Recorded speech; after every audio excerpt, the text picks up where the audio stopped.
అండి అందరికీ welcome to my channel. మనం ఎంతగానో ఎదురు చూస్తున్న వినాయక చవితి ఉత్సవాలు రానే వచ్చేసాయి. ఈ వీడియోలో మా గణపతి ఆగమన్ చూపిస్తానండి.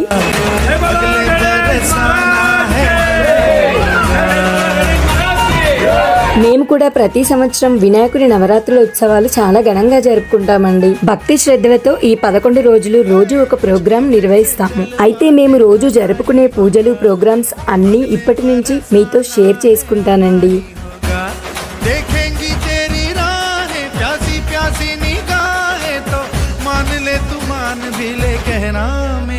लौट के तुझको आना है, सुन ले कहता दीवाना है, जब तेरा दर्शन पाएंगे चैन तब हमको पाना है.